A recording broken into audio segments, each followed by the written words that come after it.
Hi all. So മറ്റൊരു സെഷനിലേക്ക് നമുക്ക് കടക്കാം. 2025 അതായത് ലേറ്റസ്റ്റ് കറണ്ട് അഫയേഴ്സ് ആണ് നമ്മൾ നോക്കിക്കൊണ്ടിരിക്കുന്നത്. അപ്പം ഇന്ന് കുറച്ചധികം കാര്യങ്ങൾ നമുക്ക് ശ്രദ്ധിക്കേണ്ടതുണ്ട്. വരാനിരിക്കുന്ന മത്സര പരീക്ഷകളിൽ ഉറപ്പായും ഈ പറയുന്ന ചോദ്യങ്ങൾ നിങ്ങൾക്ക് കാണാൻ സാധിക്കും. ആദ്യത്തെ ചോദ്യത്തിലേക്ക് പോയാലോ.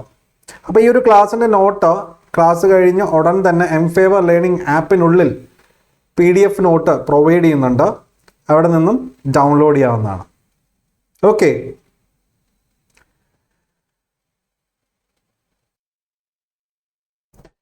ഹായ്. സോ തുടങ്ങാം.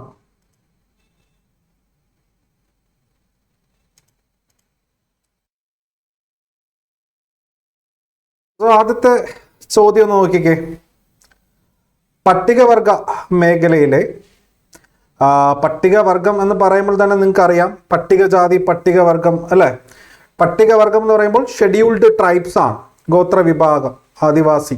ഓക്കെ, സോ പട്ടികവർഗ മേഖലയിലെ ജനവിഭാഗങ്ങൾക്കിടയിൽ സംരംഭകത്വം പ്രോത്സാഹിപ്പിച്ചുകൊണ്ട് നൂതനമായ തൊഴിലവസരങ്ങൾ ലഭ്യമാക്കുന്ന കുടുംബശ്രീയുടെ പുതിയ പദ്ധതി വളരെ ഇമ്പോർട്ടൻ്റ് ആണ്. KTIC, അതായത് K stands for Kudumbashree, tribal enterprises and innovation centre. അപ്പോൾ KTIC ഇപ്പോൾ ലേറ്റസ്റ്റ് ആയിട്ട് ഇതിന് വേണ്ടിയിട്ടുള്ള എന്താ പറയുക നടപടികൾ ആരംഭിച്ചിട്ടുണ്ട്. ഈ ഒരു KTIC പദ്ധതിയുടെ ഭാഗമായിട്ട് പട്ടികവർഗ വിഭാഗത്തിലെ ആളുകൾക്ക് ഇതിന് വേണ്ടിയിട്ട് ഈ ഒരു സ്കീമിൻ്റെ ഭാഗമാകാൻ വേണ്ടിയിട്ട് ആപ്ലിക്കേഷനൊക്കെ ക്ഷണിച്ചിട്ടുണ്ടായിരുന്നു. So Kudumbashree tribal enterprises and innovation centre. അപ്പോൾ പട്ടികവർഗ വിഭാഗക്കാരുടെ സംരംഭകത്വം ഓൺടർപ്രീനർഷിപ്പ് പ്രോത്സാഹിപ്പിക്കുന്നതിന് വേണ്ടിയിട്ടുള്ള കുടുംബശ്രീയുടെ ഒരു പദ്ധതിയാണ് ഇത്. ഓക്കെ, സോ ഹായ്, എല്ലാവരും വന്നിട്ടുണ്ടല്ലോ. ഓക്കെ, സോ എല്ലാവർക്കും ഹായ് തരാനൊക്കെ അറിയാം. സോ നിങ്ങൾക്ക് എന്ത് ഡൗട്ട് ഉണ്ടെങ്കിലും നിങ്ങൾ എന്നോട് കറക്റ്റ് സമയത്ത് ചോദിച്ച് പോവാം. നിങ്ങളുടെ എല്ലാവരുടെയും ഹായ് വളരെ ഇമ്പോർട്ടൻ്റ് ആണ്. ഓക്കെ, സോ അടുത്ത ചോദ്യം നോക്കിയേ. 2025 ജ്ഞാനപ്പാന പുരസ്കാരം. ജ്ഞാനപ്പാന എന്ന് പറയുന്നത് എല്ലാവർക്കും അറിയാം. നമുക്ക് മലയാളം ലൈക്ക് ലിറ്ററേച്ചറൊക്കെ നമ്മൾ പഠിക്കുന്നുണ്ട് അല്ലേ, സിലബസിൻ്റെ ഭാഗമായിട്ട്. അന്നേരം ജ്ഞാനപ്പാന പോയം എഴുതിയത് ആര് എന്നുള്ളത് നമുക്ക് ആദ്യമേ നമ്മൾ പഠിച്ചു വരുന്നുണ്ട്, പൂന്താനം അല്ലേ. അപ്പോൾ ഇതിപ്പോൾ ഗുരുവായൂർ ദേവസ്വം ബോർഡാണെന്ന് തോന്നുന്നു. ഗുരുവായൂർ ദേവസ്വം ബോർഡ് 2025 ജ്ഞാനപ്പാന പുരസ്കാരം പ്രഖ്യാപിച്ചപ്പോൾ അത് ലഭിച്ചിരിക്കുന്നത് KP ശങ്കരൻ. 2024 അത് രാധാകൃഷ്ണൻ കാക്കശ്ശേരി ആയിരുന്നു. ജ്ഞാനപ്പാന പുരസ്കാരം സ്ഥിരം PSC ചോദ്യമാണ്. ഓക്കെ, അപ്പോൾ ഇതൊരു സാഹിത്യ പുരസ്കാരമാണെന്ന് മനസ്സിലാക്കിക്കൊള്ളണം. സാഹിത്യ മേഖലയിലുള്ള സമഗ്ര സംഭാവന പ്രമാണിച്ച് അത് എന്താണ്, അതൊക്കെ ആ ഒരു കോൺട്രിബ്യൂഷനൊക്കെ അംഗീകരിച്ചുകൊണ്ടാണ് ഇത്തരത്തിലുള്ള അവാർഡുകൾ ഇവർക്ക് നൽകുന്നത്. അപ്പോൾ 2025 ജ്ഞാനപ്പാന അവാർഡ് എന്ന് പറയുന്നത് KP ശങ്കരൻ, 24 രാധാകൃഷ്ണൻ കാക്കശ്ശേരി. ഇനി 2025 ഹരിവരാസനം പുരസ്കാരം നേടിയത്. ഓക്കെ, ഹരിവരാസനം പുരസ്കാരം നേടിയിരിക്കുന്നത് കൈതപ്രം ദാമോദരൻ നമ്പൂതിരിയാണ്. കേരള സർക്കാരും ഇതിപ്പോൾ തിരുവിതാംകൂർ ദേവസ്വം ബോർഡാണ്. ഓക്കെ, ഇവർ രണ്ടുപേരും കൂടി യോജിച്ച് നൽകുന്ന കലാ മേഖലയിലെ ഒരു പ്രധാനപ്പെട്ട അവാർഡാണ് ഹരിവരാസനം പുരസ്കാരം. 1,00,000 രൂപയാണെന്ന് തോന്നുന്നു ഇതിൻ്റെ സമ്മാനത്തുക. സോ 2025 ഇത് ലഭിച്ചിരിക്കുന്നത് സിനിമ മേഖലയിലെ പ്രശസ്തനായ അല്ലെ ഈ സംഗീതത്തിനൊക്കെ ലിറിക്സ് പ്രൊവൈഡ് ചെയ്യുന്ന കൈതപ്രം ദാമോദരൻ നമ്പൂതിരി. അതുപോലെ തന്നെ 2024 ഇത് വീരമണി ദാസനാണ്. ഓക്കെ, 2024 വീരമണി ദാസൻ. അപ്പോൾ ജ്ഞാനപ്പാന പുരസ്കാരം ഗുരുവായൂർ ദേവസ്വം ബോർഡാണ് എന്നുണ്ടെങ്കിൽ നമുക്ക് മലയാള ആർട്സ് ആൻഡ് കൾച്ചർ ലിറ്ററേച്ചറൊക്കെ ജസ്റ്റ് ഒന്ന് എന്താ പറയുക ഒന്ന് ക്രോസ് ചെയ്ത് പോവാം. അതിന് വേണ്ടിയിട്ടാണ് ഞാൻ ഈ പറയുന്ന പുരസ്കാരം. ഇപ്പോൾ ഹരിവരാസനം പുരസ്കാരം എന്ന് പറയുന്നത് ആരാ നൽകുന്ന? കേരള സ്റ്റേറ്റും ട്രാവൻകൂർ ദേവസ്വം ബോർഡും കൂടി ചേർന്നിട്ട് 1,00,000 രൂപയുടെ ക്യാഷ് പ്രൈസാണ്. ഇത് ആദ്യമായിട്ട് ലഭിക്കുന്നത് KJ യേശുദാസിനാണ്. ഓക്കെ, 2012. 24 വീരമണി ദാസൻ, 25 കൈതപ്രം ദാമോദരൻ നമ്പൂതിരി. അത്രയാണ് നമുക്കിവിടെ ഇപ്പോൾ അറിയേണ്ടതായിട്ടുള്ളത്.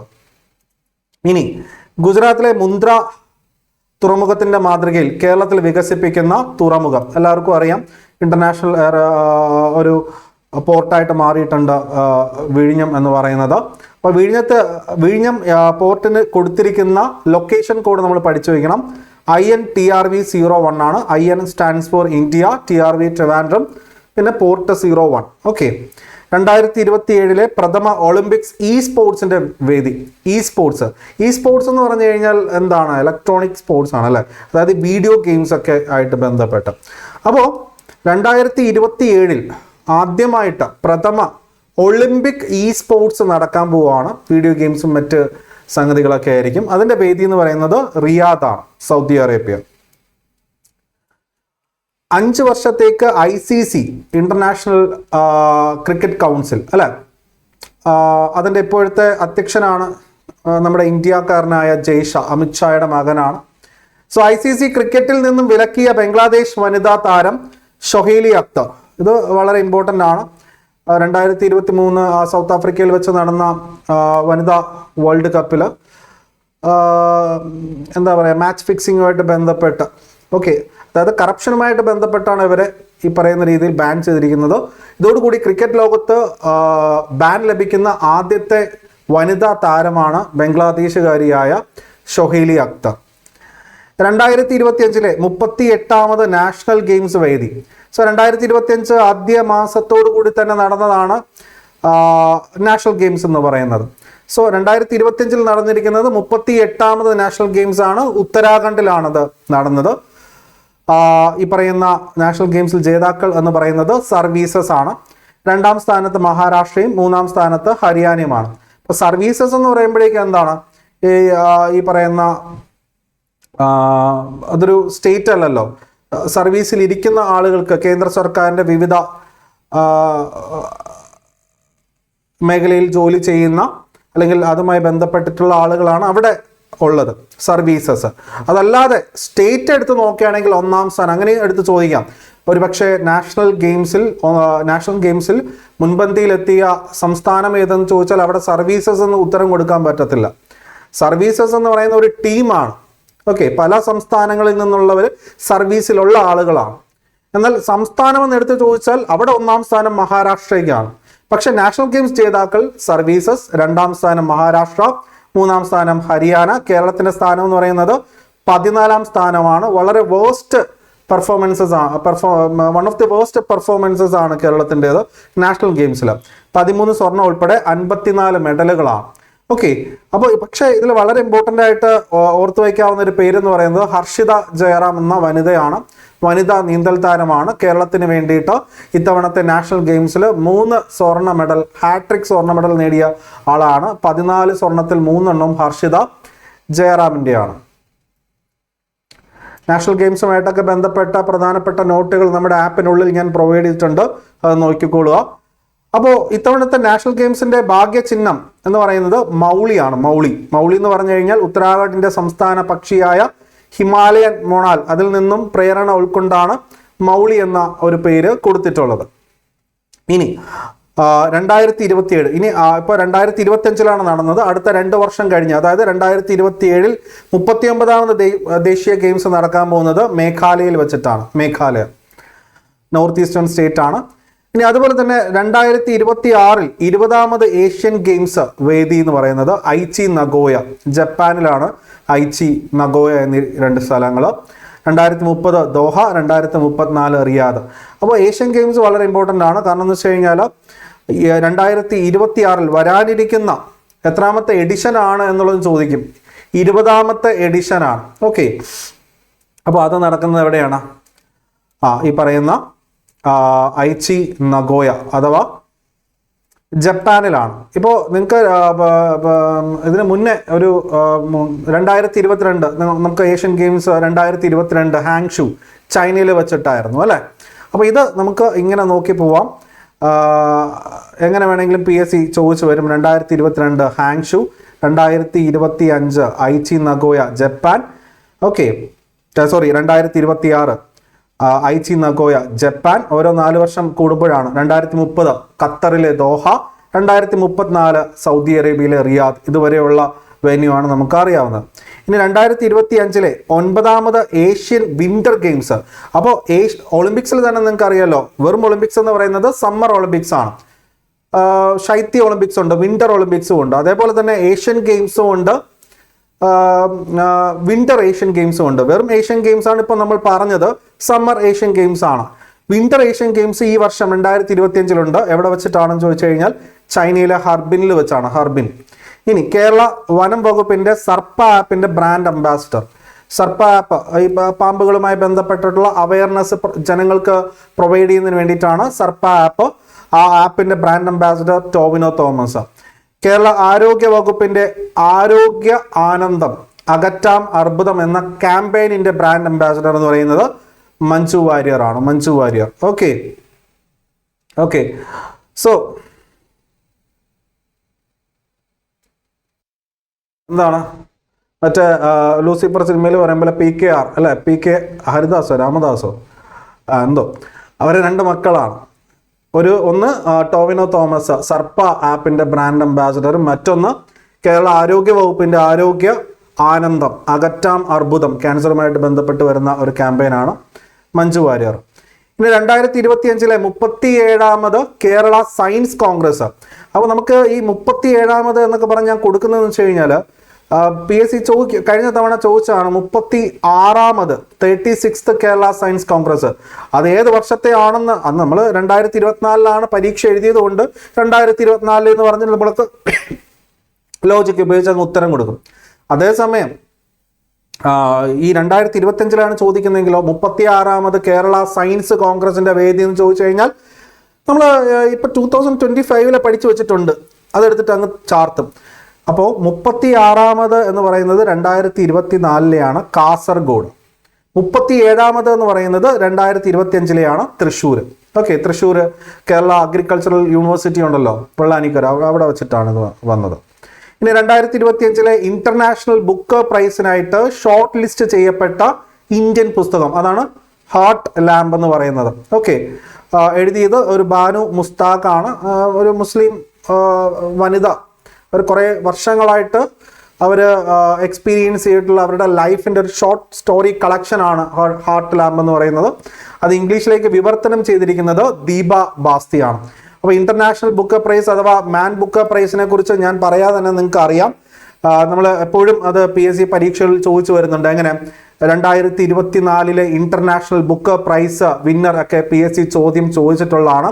ജർമ്മൻകാരനായ ജെന്നി എർപ്പൻബർഗ് അല്ലെ. അവരുടെ പുസ്തകം എന്ന് പറയുന്ന കൈറോസ് ആണ്. അത് വിവർത്തനം ചെയ്തത് മൈക്കിൾ ഹോഫ്മാൻ. തുടങ്ങിയുള്ള കാര്യങ്ങളൊക്കെ മുൻകാലങ്ങളിൽ PSC ചോദിച്ചിട്ടുള്ളതാണ്. സോ ഇന്റർനാഷണൽ ബുക്ക് പ്രൈസ് സ്ഥിരം ചോദ്യമാണ്. അതിൽ ഷോർട്ട് ലിസ്റ്റ് ചെയ്യപ്പെട്ടു. ഓക്കെ, ലോങ് ലിസ്റ്റ് കഴിഞ്ഞു, വീണ്ടും ഷോർട്ടാക്കി അതിൽ നിന്നാണ് ഇനി അടുത്ത ഒരു ജേതാവിനെ തിരഞ്ഞെടുക്കാൻ പോകുന്നത്. നമുക്കറിയാം 2022 ഇന്റർനാഷണൽ ബുക്ക് പ്രൈസ് നേടിയ ഒരു വനിതയുണ്ട്, ഗീതാഞ്ജലി ശ്രീ അല്ലെ, ഇന്ത്യക്കാരിയാണ്. അവരുടെ പുസ്തകം എന്ന് പറയുന്നത് ടോംബ് ഓഫ് സാൻഡ് ആണ്. ഇംഗ്ലീഷിലേക്ക് വിവർത്തനം ചെയ്തത് ഡെയ്സി റോക്വെൽ ആണ്. 2023 ലഭിച്ചത് ജോർജി ഗോസ്ബിഡോനോ എന്ന് പറയുന്ന ഒരു ബൾഗേറിയക്കാരനാണ്. ഓക്കെ, അയാളുടെ പുസ്തകം എന്ന് പറയുന്നത് ടൈം ഷെൽട്ടർ. അത് ഇംഗ്ലീഷിലേക്ക് വിവർത്തനം ചെയ്തത് ഏഞ്ചല റോഡലാണ്. 2025 ആയപ്പോഴേക്കും 2023 ജോർജി ഗോസ്ബിഡിനോ എന്ന് പറയുന്നത്. 2024 ഞാൻ പറഞ്ഞ ജെന്നി എർപ്പൻബർഗ്. ജർമ്മൻ പുസ്തകമായിട്ടുള്ള കൈറോസ് ഇംഗ്ലീഷിലേക്ക് വിവർത്തനം ചെയ്തത് മൈക്കിൾ ഹോഫ്മാൻ. 2025 നമ്മൾ വെയിറ്റ് ചെയ്യുന്നത് എന്നുള്ളത് നോക്കിക്കോളാം. ഓക്കെ, സോ ഇനി അടുത്ത ഒരു ചോദ്യം എന്ന് പറയുന്നത് നിങ്ങൾക്ക് കാണാൻ സാധിക്കുന്നുണ്ട്, ഈ പറയുന്ന വേൾഡ് വെറ്റ്ലാൻഡ്സ് ഡേ. ഓക്കെ, അതായത് ഫെബ്രുവരി 2 നമുക്ക് 2 ദിനങ്ങളാണ്. ഫെബ്രുവരി 2 വേൾഡ് വെറ്റ്ലാൻഡ്സ് ഡേയും ഫെബ്രുവരി 4 വേൾഡ് ക്യാൻസർ ഡേയുമാണ്. വേൾഡ് വെറ്റ്ലാൻഡ്സ് ഡേയുടെ തീം എന്ന് പറയുന്നത് പ്രൊട്ടക്ടിങ് വെറ്റ്ലാൻഡ്സ് ഫോർ അവർ കോമൺ ഫ്യൂച്ചർ എന്നുള്ളതാണ്. വേൾഡ് ക്യാൻസർ ഡേയുടെ തീം എന്ന് പറയുന്നത് യുണൈറ്റഡ് ബൈ യുണീക്ക് ആണ്. 2027 വർഷം വരെയും വേൾഡ് ക്യാൻസർ ഡേയുടെ തീം എന്ന് പറയുന്നത് ഇത് തന്നെയായിരിക്കും, യുണൈറ്റഡ് ബൈ യുണീക്ക് എന്ന് പറയുന്നത്. ഓക്കെ, ഇനി 2025 തിരുവള്ളുവരിന്റെ പ്രതിമ സ്ഥാപിക്കപ്പെട്ട രാജ്യം. നിങ്ങൾക്ക് എല്ലാവർക്കും അറിയാം, കന്യാകുമാരിയിൽ തിരുവള്ളുവരിന്റെ സ്റ്റാച്യു ഉണ്ട്. തിരുവള്ളൂർ എന്ന് പറഞ്ഞാൽ തമിഴിലെ പ്രസിദ്ധമായ തിരുക്കുറൽ എഴുതിയ വിശിഷ്ട വ്യക്തിയാണ്. തമിഴിലെ ഡിവൈൻ പോയറ്റാണ് ഈ പറയുന്ന തിരുവള്ളുവർ എന്ന് പറയുന്നത്. അപ്പോൾ അദ്ദേഹത്തിൻ്റെ ഒരു പ്രതിമ ഫിലിപ്പൈൻസിൽ ഇപ്പോൾ സ്ഥാപിച്ചു. കാരണം എന്ന് വെച്ച് കഴിഞ്ഞാൽ ഇന്ത്യയും ഫിലിപ്പൈൻസുമായിട്ട് 75 വർഷത്തെ ഒരു ഡിപ്ലോമാറ്റിക് ബന്ധത്തിൻ്റെ ഒരു ഊഷ്മളത ഊട്ടി ഉറപ്പിക്കുന്നതിന് വേണ്ടിയിട്ടാണ് ഫിലിപ്പൈൻസിൽ വെച്ചിട്ട് തിരുവള്ളുവറിൻ്റെ ഒരു പുതിയ പ്രതിമ അവിടെ സ്ഥാപിച്ചിരിക്കുന്നത്. 2025 ടൈംസ് മാഗസിന്റെ വുമൺ ഓഫ് ദി ഇയർ ലിസ്റ്റിൽ ഉൾപ്പെട്ട ഇന്ത്യക്കാരി. വുമൺ ഓഫ് ദി ഇയർ അല്ല, വുമൺ ഓഫ് ദി ഇയർ ലിസ്റ്റിൽ ഒരു 13 പേര് ഉൾപ്പെട്ടിട്ടുണ്ട്. അതിലൊരാളാണ് പൂർണിമ ദേവി ബർമൻ എന്ന് പറയുന്നത്. അസാമിൽ നിന്നുള്ള ഒരു വൈൽഡ് ലൈഫ് ബയോളജിസ്റ്റ് ആണ്. വൈൽഡ് ലൈഫ് ആയിട്ട് ബന്ധപ്പെട്ട് അവരുടെ കോൺട്രിബ്യൂഷൻ പരിഗണിച്ചുകൊണ്ടാണ് പൂർണിമ ദേവി ബർമൻ ടൈം മാഗസിന്റെ വുമൺ ഓഫ് ദി ഇയർ ലിസ്റ്റിൽ 13 പേരിൽ ഒരാളാണ്. ഓക്കെ, ഇനി 2025 ഹുറുൺ ഗ്ലോബൽ റിച്ച് പട്ടിക അനുസരിച്ച് ആഗോള തലത്തിൽ അതിസമ്പന്നരായ വനിതകളിൽ 5ാം സ്ഥാനത്തുള്ള ഇന്ത്യക്കാരി. എല്ലാവർക്കും അറിയാം റോഷ്നി നാടാർ. അതായത് റോഷ്നി നാടാർ എന്ന് പറയുന്നത് ശിവ് നാടാർ എന്ന് പറയുന്നത് ഇവരുടെ അച്ഛനാണ്. HCL ഒക്കെ ഫൗണ്ടറാണ്. ഓക്കെ, അപ്പോൾ അവരുടെ മകളാണ് റോഷ്നി നാടാർ. HCLന്റെ ചെയർപേഴ്സൺ കൂടിയാണ്. ഇന്ത്യയിലെ ആദ്യത്തെ AI ആർട്ടിഫിഷ്യൽ ഇന്റലിജൻസ് യൂണിവേഴ്സിറ്റി നിലവിൽ വരുന്നത് മഹാരാഷ്ട്ര. അതുപോലെ തന്നെ നാഷണൽ കോഓപ്പറേറ്റീവ് യൂണിവേഴ്സിറ്റി. എന്താണ് നാഷണൽ കോഓപ്പറേറ്റീവ് യൂണിവേഴ്സിറ്റി അഥവാ ത്രിഭുവൻ സഹകാരി യൂണിവേഴ്സിറ്റി? അത് നമുക്കറിയാം 2025 എന്ന് പറയുന്നത് UN-ന്റെ എന്ത് വർഷമായിട്ടാണ് ആചരിക്കുന്നത്? പ്രധാനമായിട്ടും ആചരിക്കുന്നത് നമ്മുടെ UN international year of cooperatives എന്ന് പറഞ്ഞ് നമ്മൾ ആഘോഷിക്കുന്നുണ്ട്. ഓക്കെ, നമ്മളല്ല, UN ആണത് ആചരിക്കുന്നത്. ഓക്കെ, സോ അതും കൂടി പ്രമാണിച്ചുകൊണ്ടാണ് ഇന്ത്യയിൽ ആദ്യമായിട്ട് ഒരു നാഷണൽ കോഓപ്പറേറ്റീവ് യൂണിവേഴ്സിറ്റി അഥവാ സഹകരണ മേഖലയെ ഒന്ന് പരിഗണിച്ചുകൊണ്ട് നാഷണൽ കോഓപ്പറേറ്റീവ് യൂണിവേഴ്സിറ്റി ആണ് പറയുന്നത്. ത്രിഭുവൻ സഹകാരി യൂണിവേഴ്സിറ്റിയാണ്, ഗുജറാത്തിലാണ് വരുന്നത്. ഇനി 2025 അന്തരിച്ച ഇന്ത്യയുടെ മുൻ chief election commissioner Navin Chawla. അത് നിലവിലെ ചീഫ് ഇലക്ഷൻ കമ്മീഷണർ നോക്കിക്കൊള്ളാം. ഇലക്ഷൻ കമ്മീഷൻ ഓഫ് ഇന്ത്യയുടെ നിലവിലെ അഥവാ 26ാമത് എന്ന് പറയും. അത് ഗ്യാനേഷ് കുമാറാണ്. മുന്നേ അത് രാജീവ് കുമാർ ആയിരുന്നു, അല്ലെ ചീഫ് ഇലക്ഷൻ കമ്മീഷണർ എന്ന് പറഞ്ഞതിന് മുന്നേ രാജീവ് കുമാർ ആയിരുന്നു. അദ്ദേഹം ഫെബ്രുവരി മാസം 2025 കൂടി മാറി. അതിനുശേഷമാണ് ഗ്യാനേഷ് കുമാർ 26ാമത്തേതാണ് എന്നുള്ളത് ജസ്റ്റ് ഒന്ന് നോക്കി വയ്ക്കുക. ഓക്കെ, അടുത്ത ചോദ്യം എന്ന് പറയുന്നത് നമ്മൾ AI യൂണിവേഴ്സിറ്റി എവിടെയാണ് വരുന്നത്? മഹാരാഷ്ട്രയിലാണ്. AI ബന്ധപ്പെട്ട് നമുക്ക് നോക്കേണ്ട ഒരു കാര്യം എന്ന് വെച്ച് കഴിഞ്ഞാൽ 2025 AI ആക്ഷൻ സമ്മിറ്റിന്റെ വേദി. അപ്പോൾ നമുക്കറിയാം നമ്മുടെ ഫ്രാൻസ് പ്രസിഡന്റ് ഇമാനുവൽ മാക്രോണും ഇന്ത്യയുടെ പ്രധാനമന്ത്രി നരേന്ദ്രമോദിയൊക്കെ ഒരുമിച്ച് നിന്ന് ഇതിനു വേണ്ടിയിട്ടുള്ള തയ്യാറെടുപ്പുകളൊക്കെ നടത്തിയായിരുന്നു. അപ്പോൾ ഫ്രാൻസിൽ വെച്ചാണ് AI ആക്ഷൻ സമ്മിറ്റ് നടന്നത്. അവിടെ വെച്ച് തന്നെ മറ്റൊരു പ്രഖ്യാപനമുണ്ടായി. അടുത്ത ഒരു ഗ്ലോബൽ AI സമ്മിറ്റ് നടക്കാൻ പോകുന്നത് ഇന്ത്യയിലാണ് എന്ന് പറഞ്ഞുകൊണ്ട് അപ്പോൾ AI സമ്മിറ്റുകൾ വിവിധമാണ്. നമ്മൾ മുന്നേ, അത് 2 വർഷം മുന്നേ 2023 ഒരു AI സേഫ്റ്റി സമ്മിറ്റ് നടന്നായിരുന്നു. ശ്രദ്ധിക്കണം, AI സേഫ്റ്റി സമ്മിറ്റ് ആണ്, ആക്ഷൻ സമ്മിറ്റ് അല്ല. അതെവിടെ വെച്ചാൽ നടന്നേ? UK വെച്ചിട്ടാണ്, യുണൈറ്റഡ് കിങ്ഡം. അതിനുശേഷം 2024 സിയോളിൽ വെച്ച് അതായത് സൗത്ത് കൊറിയയിലെ സിയോളിൽ വെച്ചൊരു AI സമ്മിറ്റ് നടന്നു. തുടർന്ന് 2025 AI ആക്ഷൻ എന്നുള്ള പേരിൽ ആക്ഷൻ സമ്മിറ്റ് നടന്നു. അതാണ് ഫ്രാൻസ്. അടുത്ത ഗ്ലോബൽ AI സമ്മിറ്റ് നടത്താൻ പോകുന്നത് ഇന്ത്യയിലാണ്. പല പേരുകൾ, പക്ഷേ ഒന്ന് തന്നെയാണ് AI. 2025 എമർജൻസി യൂറോപ്യൻ സമ്മിറ്റ് നടന്നിരിക്കുന്നതും ഫ്രാൻസിൽ തന്നെയാണ്. എന്തിനാണ് എമർജൻസി യൂറോപ്യൻ സമ്മിറ്റ് ഫ്രാൻസിൽ നടന്നിരിക്കുന്നത്? ഇമാനുവൽ മാക്രോൺ തന്നെയാണ് വിളിച്ച് ചേർത്തത്. അതായത് ഇപ്പോൾ റഷ്യ ഉക്രൈൻ പ്രശ്നങ്ങളൊക്കെ നടക്കുകയാണ്. അപ്പോൾ ഉക്രൈനിലെ ഒരു പ്രതിസന്ധിയും യൂറോപ്പുമായിട്ട് ബന്ധപ്പെട്ട് കുറെ കാര്യങ്ങൾ ചർച്ച ചെയ്യുന്നതിന് വേണ്ടിയിട്ടാണ് ഫ്രാൻസിന്റെ പ്രസിഡന്റ് ഇമാതിരി ഒരു ഉച്ചകോടി നടത്തിയത്. ഓക്കെ, ഇനി അടുത്ത ചോദ്യം എന്ന് പറയുന്നത് 2025 12ാമത് G20 ഉച്ചകോടിയുടെ വേദി എന്നുള്ളതാണ്. ഓക്കെ, 12ാമത് G20 ഉച്ചകോടിയുടെ വേദി. കഴിഞ്ഞ തവണത്തെ 2024 G20 ഉച്ചകോടി എന്ന് പറയുന്നത് ഇന്ത്യ ഉൾപ്പെടെയുള്ള രാജ്യങ്ങളുള്ള G20 ഉച്ചകോടി എവിടെയാണ് നടന്നത്? ബ്രസീലിലാണ്. 2024 റിയോ ഡി ജനീറ. ഓക്കെ, റിയോ ഡി ജനീറ അവിടെ വെച്ചിട്ടായിരുന്നു ഈ പറയുന്ന നടന്നത്. അതുപോലെ തന്നെ വളരെ ഇമ്പോർട്ടൻ്റ് ആയിട്ടുള്ളൊരു കാര്യമാണ്, അതിന് മുന്നേ നമ്മുടെ ഗാന്ധിനഗർ ഗുജറാത്തിൽ വെച്ചും ഒരു G20 സമ്മിറ്റ് നടന്നിട്ടുണ്ടായിരുന്നു. Okay, 2023 Gandhinagar, 2024 Rio de Janeiro Brazil, 2025 എന്ന് പറയുന്നത് നമ്മുടെ ജോഹന്നാസ്ബർഗ് ആണ്, സൗത്ത് ആഫ്രിക്ക. അപ്പോൾ ഈ പറയുന്ന അല്ലെങ്കിൽ സൗത്ത് ആഫ്രിക്ക എന്ന് പറഞ്ഞ് തന്നെ നിങ്ങൾ പഠിക്കുക. സൗത്ത് ആഫ്രിക്ക ജോഹന്നാസ്ബർഗ് മാത്രമല്ല, കേപ്പ് ടൗൺ ഒക്കെ വരുന്നുണ്ട്. ജസ്റ്റ് നോക്കി വയ്ക്കുക. പല സമ്മേളനങ്ങളും നടന്നിട്ടുണ്ട് ഇതിൻ്റെ ഭാഗമായിട്ട്. South Africa. ഓക്കെ, മുദ്രാവാക്യം സോളിഡാരിറ്റി, ഇക്വാലിറ്റി, സസ്റ്റൈനബിലിറ്റി. ഇനി ദക്ഷിണാർദ്ധഗോളത്തിലെ ഏറ്റവും വലിയ ഹിന്ദു ക്ഷേത്രം നിലവിൽ വരുന്നത് അതും ജോഹന്നാസ്ബർഗ് ആണ്. സോ ജോഹന്നാസ്ബർഗുമായിട്ട് ബന്ധപ്പെട്ട് നമുക്ക് പഠിക്കേണ്ട കാര്യങ്ങളെന്ന് വെച്ച് കഴിഞ്ഞാൽ ഈ പറയുന്ന നമ്മുടെ G20 സമ്മിറ്റിൻ്റെ ഭാഗമായിട്ട് മറ്റ് പല സമ്മേളനങ്ങൾ കേപ്പ് ടൗണിലും വെച്ച് നടന്നിട്ടുണ്ട്. സൗത്ത് സ്ട്രേറ്റ് അവേ ചോദിക്കുകയാണെങ്കിൽ ജോഹന്നാസ്ബർഗ് എന്നുള്ള ഉത്തരം കൊടുക്കാം. ഇനി ദക്ഷിണാർദ്ധഗോളം എന്ന് പറഞ്ഞാൽ സദേൺ ഹെമിസ്ഫിയർ, അതിലെ ഏറ്റവും വലിയ ഹിന്ദു ക്ഷേത്രമാണ് ജോഹന്നാസ്ബർഗിൽ വരാൻ പോകുന്നത്. അപ്പോൾ നമ്മൾ ചോദിക്കും ലോകത്തിലെ ഏറ്റവും വലിയ ഹിന്ദു ക്ഷേത്രം എവിടെയാണ് സ്ഥിതി ചെയ്യുന്നത്? അത് പണ്ട് മുതലേ നിങ്ങൾ പഠിക്കുന്നുണ്ട്. ആങ്കോർ വാട്ട് കംബോഡിയയിലാണ്. എന്നാൽ ഇന്ത്യയിലെ ഏറ്റവും വലിയ ഹിന്ദു ക്ഷേത്രം എന്ന് പറയുന്നത് അത് തമിഴ്നാട്ടിലെ തിരുച്ചിറപ്പള്ളിയിലെ രംഗനാഥ ക്ഷേത്രമാണ്. ഓക്കെ, സോ ആ ഒരു കാര്യങ്ങളാണ് നമുക്കിവിടെ നോക്കേണ്ടത്.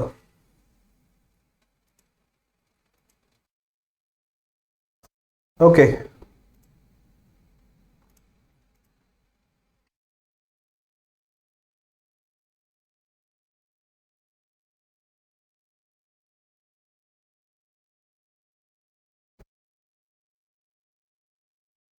ഇനി വത്തിക്കാൻ സിറ്റി സ്റ്റേറ്റിന്റെ പ്രസിഡന്റ് ആകുന്ന ആദ്യ വനിത. വത്തിക്കാൻ സിറ്റി സ്റ്റേറ്റിന്റെ പ്രസിഡന്റ് ആകുന്ന ആദ്യ വനിതയാണ്. ജസ്റ്റ് നോക്കി വെച്ചിരിക്കുക. പോപ്പ് ഫ്രാൻസിസ് ആണ് ഇവരെ നിയമിച്ചിരിക്കുന്നത്, സിസ്റ്റർ റാഫേല പെട്രീനി. ഇനി സിറിയയുടെ പുതിയ പ്രസിഡന്റാണ് അഹമ്മദ് അൽ ഷറ. നിങ്ങൾക്ക് എല്ലാവർക്കും അറിയാം, സിറിയയിൽ വലിയതായിട്ടുള്ള ഒരു സിവിലിയൻ വാറൊക്കെ ഉണ്ടായിരുന്നു വർഷങ്ങളായിട്ട്. 2000 മുതൽ തന്നെ അവിടെ പ്രസിഡന്റായിട്ടിരിക്കുന്ന ബാഷർ അൽ ആസാദ് 2024 അവസാനത്തോടു കൂടി തന്നെ ജീവനും കൊണ്ട് ഓടി.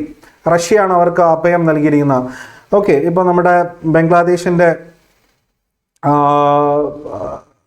അവിടെ ബംഗ്ലാദേശ് ഭരിച്ചിരുന്ന ഷെയ്ഖ് ഹസീന ഇന്ത്യയിലേക്ക് പലായനം ചെയ്ത പോലെയാണ് സിറിയയുടെ മുൻ പ്രസിഡന്റായ ബാഷർ അൽ ആസാദ് മോസ്കോ റഷ്യയിലേക്ക് പലായനം ചെയ്തത്. ഓക്കെ, അതുപോലെ തന്നെയാണ് സിറിയയുടെ പുതിയ പ്രസിഡന്റായിട്ട് വന്നിരിക്കുന്നത് അഹമ്മദ് അൽ ഷറയാണ്. ദ സീക്രട്ട് ഓഫ് സീക്രട്സ് എന്ന ത്രില്ലർ നോവൽ എഴുതിയിരിക്കുന്നത് ആരെന്നുള്ളതാണ് അടുത്ത ചോദ്യം. Dan brown. ഓക്കെ, ഫേമസ് ആയിട്ടുള്ള ഒരു റൈറ്ററാണ്. ഇനി 2024 കറപ്ഷൻ പെർസെപ്ഷൻ ഇൻഡെക്സിൽ ഇന്ത്യയുടെ സ്ഥാനം 96 ആണ്. ഈ ട്രാൻസ്പാരൻസി ഇന്റർനാഷണൽ എന്ന് പറയുന്ന ഒരു സ്ഥാപനമാണിത് 2025 പുറത്തിറക്കിയത്. 2024 കറപ്ഷൻ പെർസെപ്ഷൻ ഇൻഡെക്സ് ആണ്.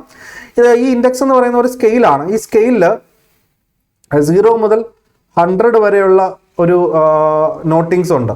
ഓക്കെ, അപ്പോൾ ഇവിടെ നമുക്ക് കറപ്ഷൻ പെർസെപ്ഷൻ ഇൻഡെക്സിൽ ഇന്ത്യയുടെ സ്ഥാനം 96 ആണ്.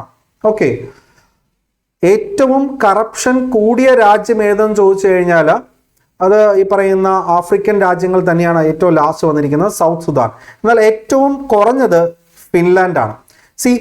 100 ഈ ഒരു സ്കെയിലിൽ 0.100 ആണ് എന്നുണ്ടെങ്കിൽ അത് 100% കറപ്ഷൻ ഫ്രീ ആയിട്ടുള്ള രാജ്യമായിരിക്കും. ഓക്കെ, 0 അല്ലെങ്കിൽ 0യോട് അടുപ്പിച്ച് വരുന്ന രാജ്യങ്ങൾ എന്ന് പറഞ്ഞാൽ ഏറ്റവും കറപ്റ്റഡ് ആയിട്ടുള്ള രാജ്യങ്ങളാണ്. അങ്ങനെ നോക്കുമ്പോൾ ഫിൻലാൻഡിന് ഏകദേശം 90 പോയിന്റ് ഉണ്ട്. ഓക്കെ, അതിൻ്റെ അടിസ്ഥാനത്തിലാണ് ഫിൻലാൻഡ് 1ാം സ്ഥാനത്ത് ഈ കറപ്ഷൻ പെർസെപ്ഷൻ ഇൻഡെക്സിൽ ഏറ്റവും മുന്നിലുള്ളത്. ഏറ്റവും മുന്നിൽ മീൻസ് അവിടെ കറപ്ഷൻ കുറവാണെന്ന അർത്ഥത്തോടു കൂടിയാണ് കേട്ടോ. ഇപ്പം നമ്മൾ നോക്കുകയാണെങ്കിൽ ഇന്ത്യക്ക് ശേഷമാണ് ബംഗ്ലാദേശും മറ്റ് നേപ്പാൾ പോലുള്ള രാജ്യങ്ങളൊക്കെ വരുന്നത്. ഓക്കെ, ഇനി 2023 കേരള ശാസ്ത്ര പുരസ്കാരം നേടിയിരിക്കുന്നത് എസ് സോമനാഥ്. നമ്മൾ കഴിഞ്ഞ ക്ലാസ്സിൽ നോക്കിയായിരുന്നു ആന്ധ്രാപ്രദേശിൻ്റെ സ്പേസ് ടെക്നോളജിയുമായി ബന്ധപ്പെട്ട് അഡ്വൈസർ പദവിയിലേക്ക് അദ്ദേഹത്തെ നിയോഗിച്ചിരുന്നു. 2025 നിശാഗന്ധി പുരസ്കാരം ഈ കലയുമായിട്ട് ബന്ധപ്പെട്ടാണ്, മ്യൂസിക് ഡാൻസ് അല്ലെ, പണ്ഡിറ്റ് രാജേന്ദ്ര ഗംഗാനിക്കാണ് ലഭിച്ചിരിക്കുന്നത്. അദ്ദേഹം കഥക് നർത്തകനാണ്. അതുപോലെ തന്നെ 2025 ഏപ്രിലിൽ അന്തരിച്ച കഥക് നർത്തകി കുമുദിനി ലക്കിയ 2025 പത്മ പുരസ്കാരമൊക്കെ ലഭിച്ച സ്ത്രീയാണ് കുമുദിനി ലക്കിയ എന്ന് പറയുന്നത്. സോ അവര് അന്തരിച്ചു പോയിട്ടുണ്ട്. വളരെ ഇമ്പോർട്ടൻ്റ് ആണ്. അതായത് നമ്മുടെ ഈ പത്മ പുരസ്കാരത്തിൽ തന്നെ ഏറ്റവും ഉയർന്ന പുരസ്കാരമാണ്, പത്മ പുരസ്കാരത്തിൽ ഏറ്റവും ഉയർന്നതാണ് പത്മവിഭൂഷൺ എന്ന് പറയുന്നത് അല്ലെ. സിവിലിയൻ അവാർഡിൽ 1ാം സ്ഥാനം ഭാരത് രത്നയാണ്, 2ാം സ്ഥാനമാണ് പത്മവിഭൂഷൺ. എന്നാൽ പത്മ പുരസ്കാരത്തിൽ 1ാം സ്ഥാനമാണ് പത്മവിഭൂഷൺ. 2025 പത്മവിഭൂഷൺ നേടിയ ഒരു സ്ത്രീയാണ് എന്നുള്ളതിനാൽ തന്നെ ഇവർ നമുക്ക് വളരെ ഇമ്പോർട്ടൻ്റ് ആണ്. കഥക് നർത്തകിയാണ്. 2025 50ാമത് വാർഷികം ആചരിച്ച ഇന്ത്യയുടെ ബഹിരാകാശ ദൗത്യമാണ് ആര്യഭട്ട എന്ന് പറയുന്നത്. ഓക്കെ, സോ ആര്യഭട്ട എല്ലാവർക്കും അറിയാം, ഇന്ത്യസ് ഫസ്റ്റ് സാറ്റലൈറ്റ് ആണ്. 1975 ഏപ്രിൽ 19 ആര്യഭട്ട നമ്മൾ വിക്ഷേപിക്കുന്നത്. സോവിയറ്റ് യൂണിയൻ്റെ ഒക്കെ സഹായത്തോടു കൂടിയാണ് അത് നടന്നിരിക്കുന്നത് എന്നുള്ളതൊക്കെ നമ്മൾ മുൻകാലങ്ങളിൽ GK പഠിച്ചിട്ടുണ്ട്. ഇന്ത്യക്ക് പുതുതായിട്ടൊരു ലോ കമ്മീഷൻ ഫോം ചെയ്തിട്ടുണ്ട്. 23ാമത് ലോ കമ്മീഷൻ ഓഫ് ഇന്ത്യയുടെ അധ്യക്ഷൻ എന്ന് പറയുന്നത് ജസ്റ്റിസ് ദിനേശ് മഹേശ്വരി. ഇൻസ്റ്റാഗ്രാം പുറത്തിറക്കിയ പുതിയ വീഡിയോ എഡിറ്റിംഗ് ആപ്ലിക്കേഷൻ ആണ് എഡിറ്റ്സ് എന്ന് പറയുന്നത്. അതിൽ തന്നെയുണ്ട് എഡിറ്റ്സ്. ഇനി 2025 ബാഫ്ത എന്ന് പറഞ്ഞാൽ ബ്രിട്ടീഷ് ഫിലിം അവാർഡ്സ് ആണ്. ബാഫ്ത പുരസ്കാരത്തിനായിട്ട് നോമിനേറ്റ് ചെയ്യപ്പെട്ട ഇന്ത്യൻ സിനിമയാണ് എന്തെന്ന് പറയുന്നത് all we imagine as light എന്ന് പറയുന്നത്. ഒരുപാട് നമ്മൾ ഈ സിനിമയുമായിട്ട് ബന്ധപ്പെട്ട ഒരുപാട് വിവാദ പരാമർശങ്ങൾ, ഒരുപാട് വാർത്തകളൊക്കെ വന്നിട്ടുണ്ട്. പായൽ കപാഡിയാണ് ഈ സിനിമ സംവിധാനം ചെയ്തിരിക്കുന്നത്. മലയാളിയായ കനി കുസൃതി, ദിവ്യ പ്രഭ ഇവരെല്ലാവരുമാണ് നടികളായിട്ട് അഭിനയിച്ചിരിക്കുന്നത്. മാത്രമല്ല 2024 നടന്ന 77ാമത് ഫ്രാൻസിൽ വെച്ച് നടന്ന കാൻസ് ഫിലിം ഫെസ്റ്റിവലിൽ ഗ്രാൻഡ് പ്രിക്സ് പുരസ്കാരം ലഭിച്ചു. മാത്രമല്ല ഏറ്റവും മികച്ച ചിത്രത്തിനായിട്ടുള്ള പാം ഡിയോറിലേക്ക് നോമിനേറ്റ് ചെയ്യപ്പെട്ടെങ്കിലും അത് ലഭിക്കാതെ പോയി. പക്ഷേ ഗ്രാൻഡ് പ്രിക്സ് പുരസ്കാരം കാൻസ് ഫിലിം ഫെസ്റ്റിവലിൽ വെച്ച് ലഭിച്ചു. മാത്രമല്ല ഈ പറയുന്ന എന്താ പറയുക ബാഫ്ത, അതുപോലെ തന്നെ ഗോൾഡൻ ഗ്ലോബ് പുരസ്കാരത്തിനൊക്കെ നോമിനേറ്റ് ചെയ്യപ്പെട്ട ഒരു ഇന്ത്യൻ ചിത്രം കൂടിയാണ് all we imagine as light എന്ന് പറയുന്നത്. സംവിധാനം ചെയ്തിരിക്കുന്നത് പായൽ കപാഡിയാണ്. ഇനി ഫോബ്സ് മാഗസിന്റെ 2025 ലോക ശതകോടീശ്വര പട്ടികയിൽ 1ാം സ്ഥാനത്തുള്ളത് എലോൺ മസ്ക് ആണ്. ഓക്കെ, സോ ഇന്ത്യക്കാരിൽ ആദ്യ 10 ഉണ്ടായിരുന്നു. എല്ലാ കാലത്തും വേൾഡ് റിച്ചസ്റ്റ് പേഴ്സൺസിൽ ആദ്യ 10 ഉണ്ടാവും എന്താ പറയുക ഈ പറയുന്ന മുകേഷ് അംബാനി. എന്നാൽ അംബാനി 10 നിന്നും തെറിച്ച് 18 വന്നിരിക്കുകയാണ്. ഓക്കെ, 2025 7ാമത് ഖേലോ ഇന്ത്യ യൂത്ത് ഗെയിംസ് അതിൻ്റെ ഇതെന്ന് പറയുന്നത് ബീഹാറാണ്. നമ്മൾ കഴിഞ്ഞ തവണകളിലൊക്കെ പഠിച്ചു ഖേലോ ഇന്ത്യ യൂത്ത് ഗെയിംസ് 2024 വേദി തമിഴ്നാട്. എന്നാൽ PSC ചോദിച്ചത് ഖേലോ ഇന്ത്യ ഗെയിംസ് 2024 6ാമത് ഖേലോ ഇന്ത്യ യൂത്ത് ഗെയിംസ് ജേതാക്കളായിരുന്നു ചോദിച്ചത്. മഹാരാഷ്ട്ര. അപ്പോൾ വേദി വന്നിട്ട് തമിഴ്നാടായിരുന്നു. എന്നാൽ 25 നടക്കാനിരിക്കുന്നത് ബീഹാറാണ്. ഓക്കെ, സോ അത്രയാണ് ഇന്നത്തെ ഒരു ക്ലാസ്സിൽ നമുക്ക് പഠിക്കാനുണ്ടായിരുന്നത്. Okay, so see soon. അടുത്തൊരു ക്ലാസ്സിൽ വീണ്ടും കാണാം.